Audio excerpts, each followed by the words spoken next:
Hello, grade 4. Let's today read chapter number 2 of the 100 Dresses. Chapter number 2, The Dresses Game. After Peggy and Maddie stopped feeling like intruders in the class that had already begun, they looked across the room and noticed that Wanda was not in her seat. Furthermore, her desk was dusty and looked as though she hadn't been there yesterday either. Come to think of it, they hadn't seen her yesterday. They had waited for her a little while, what had forgotten about her when they reached school. They often waited for Wanda to have fun with her. Wanda lived way up on Boggins Heights, and Boggins Heights was no place to live. It was a good place to go and pick wildflowers in the summer, but you always held your breath till you got safely past Old Man Swenson's yellow house. People in the town said the old man Swenson's was no good. He didn't work, and worse still, his house and yard were disgracefully dirty and rusty tin cans strewn about, and even an old straw hat. He lived alone with his dog and his cat. No wonder, said the people of his town, who would live with him, and many stories circulated about him, and stories were the kind that made people scurry past his house even in broad daylight and hope not to meet him. Beyond Swenson's, there were a few small scattered frame houses, and in one of these, Wanda lived with her father and her brother Jake. Wanda, most of the children in room 13 didn't have names like that. They had names easy to say, like Thomas, Smith, or Ellen.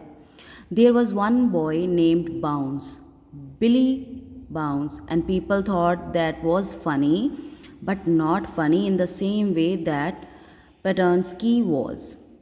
Wanda didn't have any friends.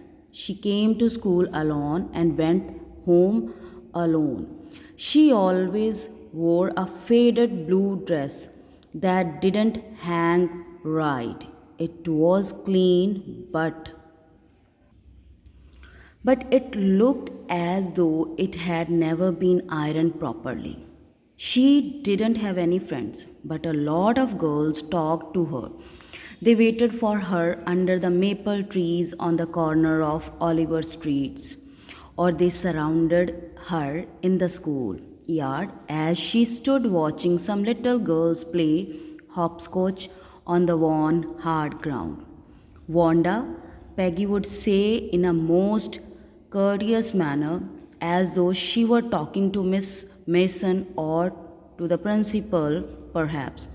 Wanda she'd say, giving one of her friends a nudge, tell us, how many dresses did you say you had hanging up in the closet?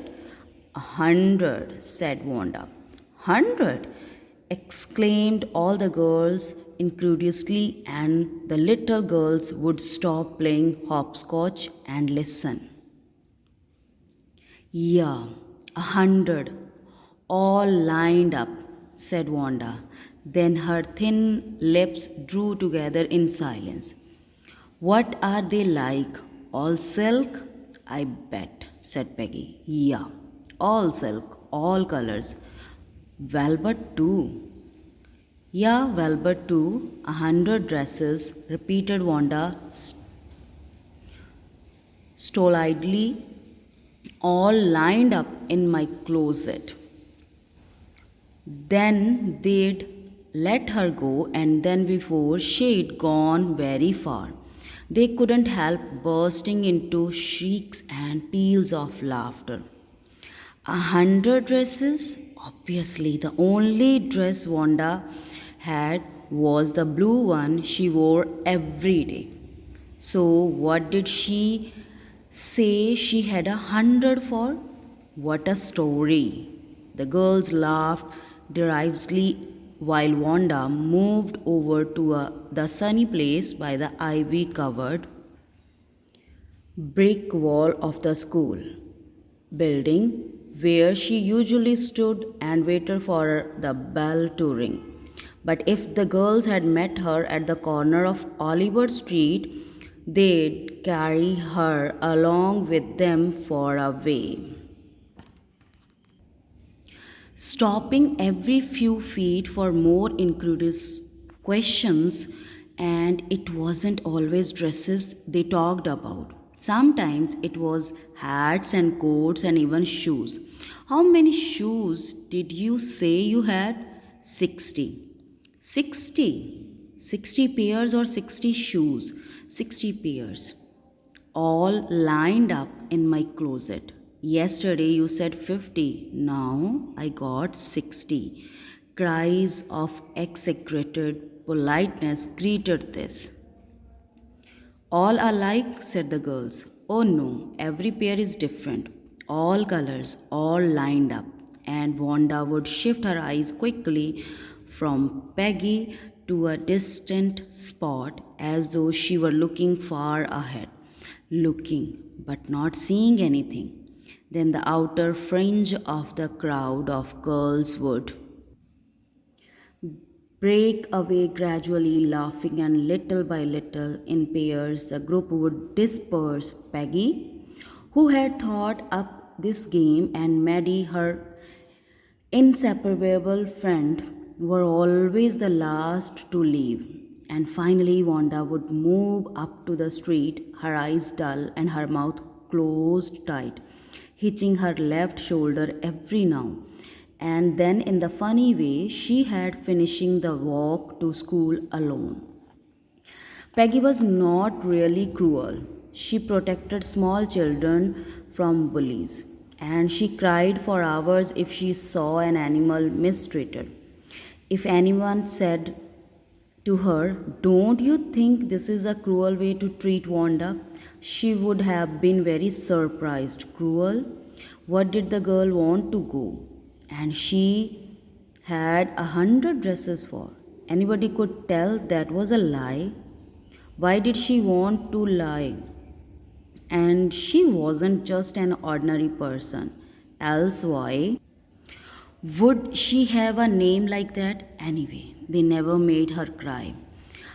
As for Maddie, this business was of asking Wanda every day how many dresses and how many hats and how many this and how many that she had was bothering her. Maddie was poor herself. She usually wore somebody's hand me down clothes.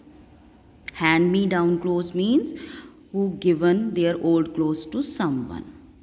Thank goodness she didn't live up on Boggins Heights or have a funny name, and her forehead didn't shine the way Wanda's round one did. What did she use on it? Sepalio? That's what all the girls wanted to know. Sometimes, when Peggy was asking Wanda those questions in the mock polite voice, Maddie felt embarrassed and studied the marbles in the palm of her hand, rolling them around and saying nothing herself. Not that she felt sorry for Wanda, exactly, she would never. She would never have paid any attention to Wanda if Peggy hadn't invented the dresses game. But suppose Peggy and all the others started in on her next. She wasn't as poor as Wanda, perhaps, but she was poor. Of course, she would have more sense than to say 100 dresses. Still, she would not like them to begin on her. Not at all. Oh dear, she did wish Peggy would stop teasing Wanda Petonsky.